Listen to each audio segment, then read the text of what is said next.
Más placeres culpables. Hola a todos, pues vista Kraven the Hunter, Kraven el cazador, la última película o también el último clavo en el ataúd del universo cinematográfico de Sony basado en los personajes de Spider-Man, o mejor dicho, en sus antagonistas.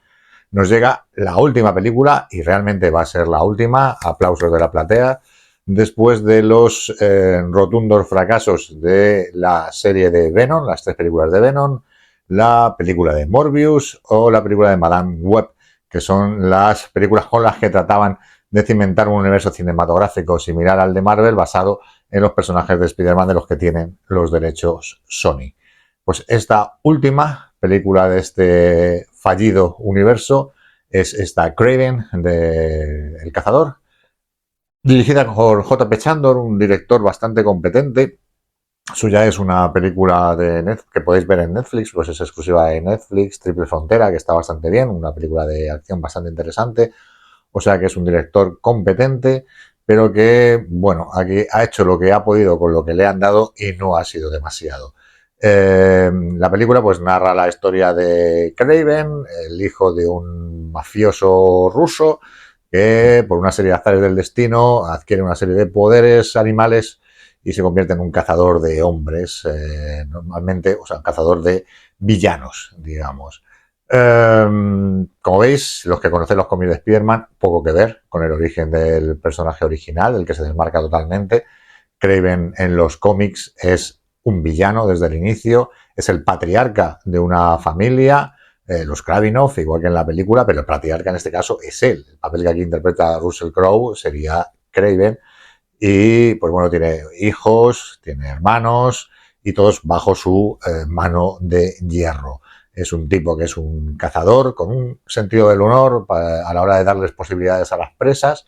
Tiene poderes, efectivamente, a base de, como en la película, cierto elixir que le proporciona esas habilidades.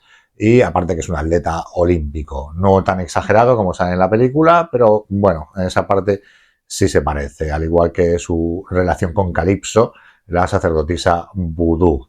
Sobre la película, vamos a ver, dentro de toda la saga de este universo cinematográfico de Sony, es la mejor, lo cual no es decir demasiado, porque el resto oscilan entre un 1, un 2, un 3, un 4, ninguna llega al aprobado.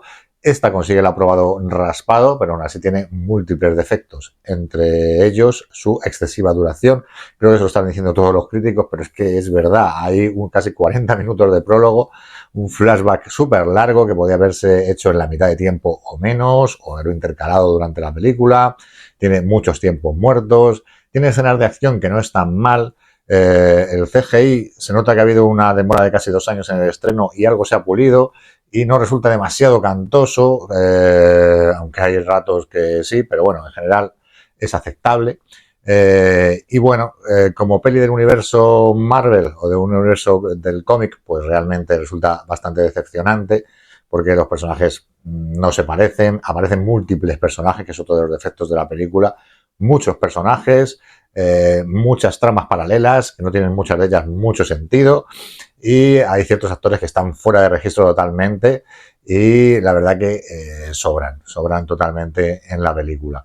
El protagonista, Aaron Taylor-Johnson, que ya ha demostrado sus habilidades atléticas y como héroe de acción, por ejemplo en la reciente El Especialista, que está estupendo. Aquí hace lo que puede, realmente es el que está mejor, junto con Russell Crowe, que a fin de cuentas Russell Crowe es un poco como un florero, ponte aquí y haz lo tuyo, pues él se sienta, habla en ruso y da un par de sentencias así muy firmes y ya. O sea, hace lo suyo, pero bueno, está bien. Aaron Taylor-Johnson es el que más se esfuerza. Luego tenemos a Ariana DeBose, ganadora de un Oscar, recuerdo, por West Side Story, haciendo de Calypso, a la que se desaprovecha totalmente por esa dualidad que podía haber tenido de abogada y sacerdotisa vudú. Pues bueno, nada, está totalmente desaprovechado. Como digo, Alessandro Nivola es uno que está y hace honor a su apellido, no da ni bola con su papel. La verdad, es un personaje que sobra totalmente. Ya había una trama, la trama familiar, de la que se podía haber tirado, la relación entre los hermanos, etcétera.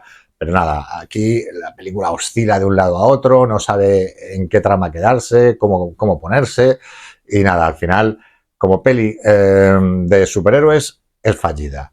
Y como peli de acción, también es fallida, porque tiene un par de escenas, una de ellas, la del inicio, la podéis ver en internet gratis, y ya con eso habéis visto lo mejor de la película. Luego tiene un par de persecuciones chulas y ya, no tiene más. La verdad que la peli resulta muy aburrida por esas bajadas y subidas de ritmo. Por eso esa introducción de múltiples personajes sin venir a cuento, que entran, aparecen, desaparecen, tramas que se olvidan y luego reaparecen más adelante, en fin, un desastre de guión y todo muy obvio como para espectadores que tratando a los espectadores de tontitos, en plan de, eres una abogada muy famosa, esto es una prisión rusa, sí, estamos viendo que están hablando en ruso y están en la nieve, ya lo sabemos. En fin, no sé, es una película que no vale la pena verla. Si la veis, pues bueno, podéis pasar un rato más o menos entretenido, pero ya os digo que es un desastre como se auguraba y que es el clavo final del ataúd de este universo cinematográfico fallido de Sony, que esperemos que vuelva a manos de Disney, de Marvel, y utilicen ya estos personajes de forma correcta como lo están usando en las pelis nuevas de Spider-Man. Y poco más que decir, la verdad que un desastre de película, estará en breve en plataformas, pues la veis en plataformas si tenéis una tarde muerta de domingo, y poco más.